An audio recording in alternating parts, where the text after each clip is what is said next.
ठीक है, आज मैं आपको कहानी सुनाऊंगी।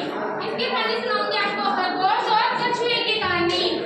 कहाँ है खरगोश और कछुए बताओ? है ना, खरगोश और कछुआ। तो चलो हम शुरू करते हैं।